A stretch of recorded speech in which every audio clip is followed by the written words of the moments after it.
मित्रों, एक बार की बात है, एक उल्लू और चिड़िया एक पेड़ पर शिव मंदिर के सामने बैठे हुए थे। इतने में उस उल्लू ने बहुत ज्यादा दुखी होकर चिड़िया से पूछा कि इस समस्त संसार में आपने कभी सोचा है कि हमारे भाग्य में जो लिखा होता है वही मिलता है या फिर उसे बदला भी जा सकता है। तो उसे चिड़िया ने कहा, प्रिय दोस्त, आज मैं तुम्हें एक कहानी सुनाती हूं जिससे आपको साफ साफ पता चल जाएगा कि हम सब जीवों के भाग्य में जो लिखा वह ही मिलता है या फिर उसे बदला भी जा सकता है। तो सुनो दोस्त, आज की इस ज्ञानवर्धक कहानी में हम जानेंगे कि हमारे जन्म से पहले जो हमारे जीवन में लिखा जा चुका होता है, क्या वह बदला भी जा सकता? मित्र, बहुत समय पहले की बात है। एक गांव में एक बहुत ही गरीब लकड़हारा श्याम अपनी पत्नी के साथ रहता था। उनका जीवन बहुत ज्यादा संघर्षों से भरा था, लेकिन एक दिन उनके घर में खुशियों की लहर दौड़ गई। उनके घर एक बहुत ही सुंदर पुत्र का जन्म हुआ। इस नन्ही खुशी ने उनके जीवन में नई उमंग भर दी। लकड़हारे और उसकी पत्नी इस अनोखे उपहार को पाकर बहुत खुश थे। ऐसा लग रहा था कि उनकी जिंदगी में एक नई रोशनी आ गई हो। गांव में प्रत्येक कोने से लोग लकड़हारे को बधाई देने के लिए आ रहे थे। एक बार सुबह का समय था जब लकड़हारे के घर के बाहर एक साधु महाराज भिक्षा लेने के लिए आए। लकड़हारे के घर में तो बहुत ज्यादा खुशी का माहौल था, इसीलिए उसने साधु महाराज को सम्मान पूर्वक अंदर बुलाया और बैठने के लिए कहा। साधु महाराज के बैठ जाने पर लकड़हारे ने निवेदन किया, महाराज, हमारे घर में लंबे समय बाद साधु महाराज का आगमन हुआ है। कृपया इस बच्चे का नामकरण करके हमें आशीर्वाद दें। साधु महाराज ने बच्चे को अपनी गोद में उठाया और देखा कि उसकी बाहों पर एक विशेष चिन्ह उभरा हुआ है जो राजयोग का प्रतीक था। साधु महाराज उस चिन्ह को देखकर अचंभित हो गए। लकड़हारे ने साधु महाराज के चेहरे पर हैरानी देखी तो पूछा, साधु महाराज, आप इतने अचंभित क्यों दिख रहे हैं? साधु महाराज ने मुस्कुराते हुए कहा, अचंभित नहीं बल्कि मैं बहुत ज्यादा खुश हुआ हूं। यह बच्चा तो बहुत ज्यादा भाग्यशाली है और इसके भाग्य में सफलता के योग है। साधु महाराज ने कहा, तुम्हारे बेटे की किस्मत में राजयोग लिखा है। इतना सुनकर लकड़हारा चौंक गया और पूछा, महाराज, मैं आपकी बात ठीक से समझ नहीं पा रहा, आप क्या कह रहे हैं? साधु महाराज मुस्कुराए और बोले, तुम्हारा बेटा एक दिन राजा बनेगा और वह 20 वर्ष की उम्र में इस राज्य की राजकुमारी से विवाह करेगा और फिर इस शहर का राजा बन जाएगा।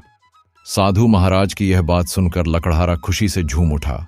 जब गांव वालों को यह खबर मिली कि श्याम का बेटा एक दिन शहर का राजा बनेगा तो सब लोग उसे देखने के लिए उनके घर आ गए। एक दिन की बात है, उस शहर का राजा शिकार के लिए जंगल में निकला था, लेकिन उसे शिकार नहीं मिल पाया। शिकार करते करते राजा काफी दूर जंगल में खो गया।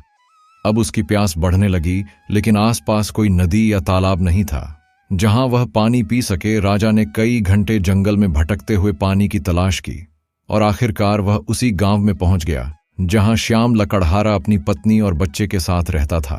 अब राजा की नजर एक साधु महाराज पर पड़ी जो अपनी कुटिया के पास बैठा हुआ था। राजा ने प्यासे होकर साधु से पानी मांगा। साधु ने उसे रुकने के लिए कहा और फिर अपनी कुटिया से पानी लाकर राजा को दिया। राजा ने पानी पीने के बाद देखा कि बहुत सारे लोग बाहर इकट्ठे होकर जा रहे थे। राजा ने आश्चर्य से साधु से पूछा, यह लोग कहां जा रहे हैं? साधु ने मुस्कुराते हुए जवाब दिया, यह सभी श्याम के घर जा रहे हैं क्योंकि वहां उनके घर पर एक बहुत भाग्यशाली बच्चे का जन्म हुआ है। साधु महाराज ने उस बच्चे के बारे में एक भविष्यवाणी की थी जिसे सुनकर राजा का मन बहुत ज्यादा अशांत हो गया।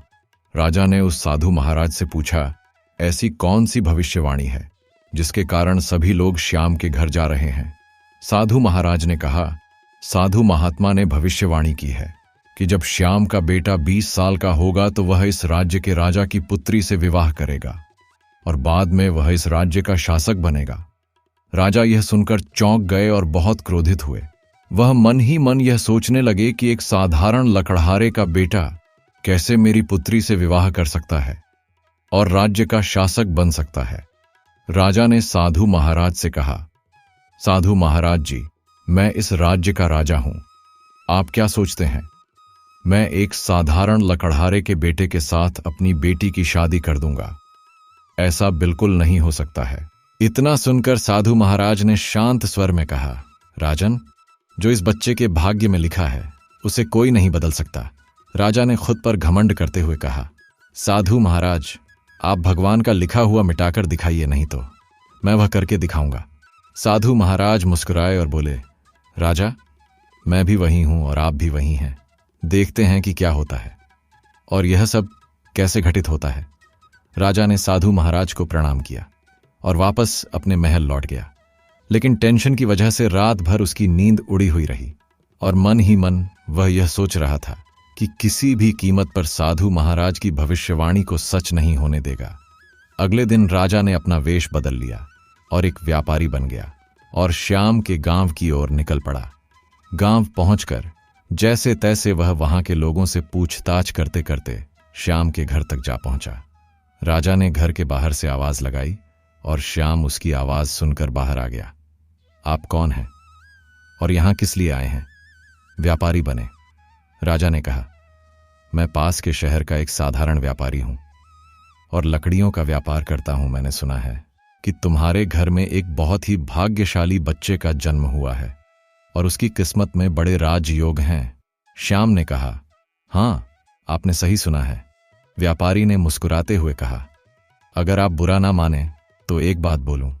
श्याम ने सहमति में सिर हिलाया। व्यापारी ने प्रस्ताव रखते हुए कहा, क्या तुम अपना बच्चा मुझे दे सकते हो?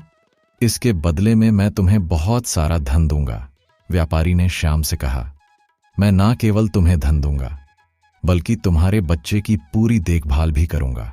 श्याम की पत्नी ने यह सब सुनकर जवाब दिया, नहीं व्यापारी जी, मैं अपना बच्चा आपको नहीं दे सकती। इस पर व्यापारी ने जवाब दिया, तुम्हारी स्थिति एक साधारण लकड़हारे की है। क्या तुम वाकई अपने बच्चे का भविष्य संवार सकते हो?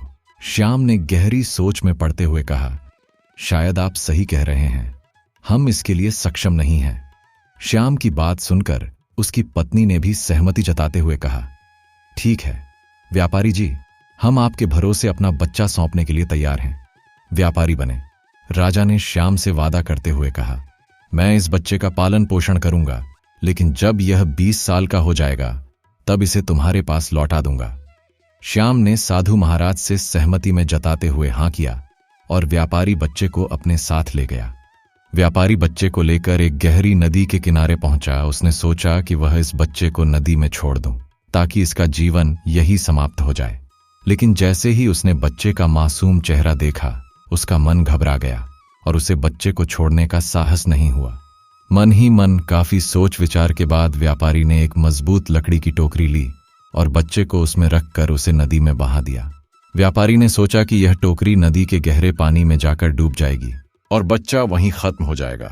यह सोचकर व्यापारी निश्चिंत होकर अपने घर लौट गया, यह मानते हुए कि अब इस बच्चे का कोई भविष्य नहीं है और उसकी बेटी के साथ इसका संबंध कभी नहीं बनेगा। उधर वह टोकरी नदी के बहाव में बहते बहते किनारे पर आ पहुंची। नदी के किनारे पर एक भला आदमी खड़ा था। तभी उसकी नजर बहकर आ रही एक टोकरी पर पड़ी। उसने आगे आकर टोकरी को खोला और उसमें एक मासूम बच्चे को देखकर तो वह आश्चर्यचकित रह गया। संयोगवश उस आदमी के खुद के कोई संतान नहीं थी। उस आदमी का नाम था राम प्रसाद। वह बच्चे को अपने घर ले गया, जहां पर उसकी पत्नी ने बच्चे को देखकर खुश हो गई। उसने अपने पति राम प्रसाद से पूछा कि यह बच्चा कहां से आया है। भले आदमी राम प्रसाद ने उसे बताया कि कैसे यह बच्चा नदी में बहता हुआ एक टोकरी में मिला है। उन दोनों ने बच्चे को अपनी संतान मानकर स्वीकार कर लिया और भगवान को धन्यवाद दिया। अब वह लड़का राम प्रसाद के घर में ही पलने लगा और राम प्रसाद ने उसका नाम मनु रख दिया। समय बीतता गया और मनु धीरे धीरे 20 साल बीत गए। मनु बहुत ज्यादा समझदार और बुद्धिमान युवक बन चुका था। एक दिन जब मनु अपने गुरुवर से शिक्षा प्राप्त कर रहा था तो गुरुवर ने उससे कुछ जटिल प्रश्न पूछे। मनु ने तुरंत ही उनका सही जवाब दे दिया। यह देख गुरुवर ने मनु की प्रशंसा करते हुए कहा, मनु, तुम तो बहुत ज्यादा होनहार हो। मनु, तुम्हारे में तो एक प्रसिद्ध इंसान बनने की पूरी क्षमता है। मनु की बुद्धिमत्ता देखकर गुरुवर बहुत प्रसन्न हुआ। उसी समय वहां से वही राजा गुजर रहा था जो किसी दूसरे राज्य के कार्य से जा रहा था। राजा ने मनु को देखा और उसकी बुद्धिमत्ता से प्रभावित होकर वहीं रुक गया। उसने मनु से पूछा, बेटा, तुम कौन हो, कहाँ रहते हो और तुम्हारे पिता का नाम क्या है? मनु ने विनम्रता से कहा, महाराज, मैं से राम प्रसाद का पुत्र हूं। यह सुनकर राजा वहां से चला गया। अपने कार्यों को निपटाने के बाद राजा जब वापस आया तो वह सीधे ही उस आदमी रामप्रसाद के घर पहुंच गया और उनसे मिलने के लिए कहा। उस आदमी रामप्रसाद ने राजा से विनम्रता से कहा, महाराज, मेरा बेटा बेहद समझदार और बुद्धिमान है, लेकिन सच कहूं तो वह मेरा अपना खून नहीं है। मैंने उसे केवल पाला है, लेकिन वह मेरे लिए बेटे से भी बढ़कर है। राजा ने आश्चर्य से पूछा, फिर यह लड़का आपका असली पुत्र नहीं है? फिर यह आपको कहां से मिला? इस पर रामप्रसाद ने पूरी कहानी सुनाई कि कैसे उसे एक दिन नदी में बहती टोकरी में यह बच्चा मिला था और कैसे उन्होंने उसे अपने पुत्र की तरह पाला है। जब राजा ने उस आदमी रामप्रसाद की बात सुनी तो वह घबरा गया और राजा समझ गया था कि यह वही बच्चा है जिसे उसने 20 साल पहले नदी में बहा दिया था। राजा और रामप्रसाद अब भी बातचीत कर ही रहे थे कि उसी समय वह लड़का वहां आ गया। राजा ने उसे देखा और रामप्रसाद से कहा, मुझे एक आवश्यक कार्य से जाना है। यदि आप अपने बेटे के हाथों मेरी यह चिट्ठी रानी तक भिजवा देंगे तो मैं उसे सोने का इनाम में दूंगा। लड़के ने राजा की बात सुनकर कहा, जी महाराज, मैं आपकी चिट्ठी अवश्य ही रानी तक पहुंचा दूंगा। राजा ने चुपचाप चिट्ठी में एक संदेश लिखा, उस पर अपनी मोहर लगाई और उसे लड़के को सौंपते हुए कहा, बेटा, यह चिट्ठी रानी तक सही सलामत पहुंचा देना। लड़के ने चिट्ठी ली और अपनी यात्रा पर निकल पड़ा। रास्ते में चलते चलते वह एक बहुत ज्यादा घने जंगल में पहुंच गया। जहां अंधेरा हो गया था, इतने में वह दिशा भटक गया। रात होने पर उसने वहां रुकने और रात बिताने के लिए कोई सुरक्षित जगह तलाशने की कोशिश करने लगा। तभी उसकी नजर एक झोपड़ी पर पड़ी और उसने सोचा, यहीं रात गुजार लेता हूं। ये सोचकर वह धीरे से झोपड़ी के पास पहुंचा और अंदर चला गया। झोपड़ी के भीतर एक बूढ़ी औरत खाना बना रही थी। उसने जैसे ही लड़के को देखा पूछा, बेटा, तुम कौन हो और बिना पूछे अंदर क्यों आए हो? लड़के ने आदरपूर्वक अपना परिचय बताया और बोला, मैं रास्ता भटक गया हूं और रात गुजारने के लिए यहां ठहरना चाहता हूं। उस लड़के की बात सुनकर बूढ़िया का दिल पिघल गया, लेकिन उसने सावधानी से कहा, बेटा, यहां रुकना सुरक्षित नहीं है। इस जगह पर डाकुओं का अड्डा है और वे किसी भी समय लौट सकते हैं। अगर उन्होंने तुम्हें यहां देखा तो मुसीबत हो जाएगी। लड़के ने जवाब दिया, माँ जी, इतनी अंधेरी रात में मैं कहीं और जा भी नहीं सकता, और अगर बाहर गया तो जंगली जानवर मुझे खा जाएंगे। इससे अच्छा है कि मैं यहां एक कोने में चुपचाप बैठ जाता हूं और किसी को परेशानी नहीं दूंगा। यह कहकर वह लड़का एक कोने में जाकर लेट गया। कुछ समय बाद डाकू वहां लौट आए। उन्होंने जब बाहर एक अनजान घोड़े को बंधा हुआ देखा तो उस बूढ़िया से इसके बारे में पूछताछ की। बूढ़ी महिला ने उन्हें बताया, इसका नाम मनु है और यह बहुत नेक बच्चा है। यह राजा का संदेश लेकर महल जा रहा है। डाकुओं को यह सुनकर कुछ शक हुआ, क्योंकि वे राजा के इरादों के बारे में अच्छी तरह से जानते थे। संदेह होने पर उन्होंने मनु की जेब से चिट्ठी निकाली और उसे पढ़ना शुरू किया। जैसे ही डाकुओं ने चिट्ठी पढ़ी, उन्हें सारा मामला समझ में आ गया। बूढ़ी महिला ने उनसे पूछा, बेटा, इस चिट्ठी में क्या लिखा है? तब एक डाकू ने बताया, इसमें लिखा है कि जैसे ही यह युवक हमारे पास पहुंचे उसे मारकर कहीं दूर जला देना, और यह काम राजा के पहुंचने से पहले ही हो जाना चाहिए। बूढ़ी महिला यह सुनकर हैरान रह गई और बोली, यह राजा कितना निर्दय है, जिसने खुद ही इस लड़के को संदेश देकर भेजा है और अब उसी को मरवाने का आदेश दे रहा है। बूढ़ी महिला ने सोचा, मुझे इस मासूम को बचाना चाहिए।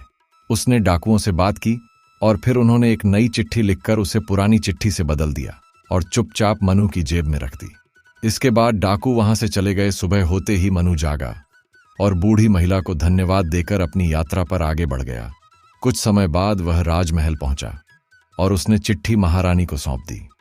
महारानी ने चिट्ठी पढ़ी तो उसमें लिखा था कि यह युवक अत्यंत बुद्धिमान और योग्य है और यह राजकुमारी के साथ विवाह करने के लायक है, इसलिए मेरे आने से पहले ही इसका विवाह राजकुमारी के साथ कर दिया जाए। महारानी यह बात पढ़कर हैरान रह गई और सोचने लगी कि आखिर महाराज किसी अज्ञात युवक के साथ राजकुमारी का विवाह कैसे तय कर सकते हैं। लेकिन जब उन्होंने देखा कि चिट्ठी पर राजा की मोहर लगी हुई है तो उन्हें विश्वास हो गया कि यह लड़का झूठ नहीं बोल रहा है। महारानी ने राजा के आदेश का पालन करते हुए राजकुमारी का विवाह उस लड़के से कर दिया। आगे वह चिड़िया उस उल्लू से कहती कि मित्र, भाग्य का लिखा कोई नहीं बदल सकता है। अब इसी प्रकार कुछ दिनों बाद जब राजा लौटा और उसे यह बात पता चली तो वह गुस्से से आग बबूला हो गया। उसने महारानी से बहुत तेज आवाज में पूछा, तुमने ऐसा क्यों किया?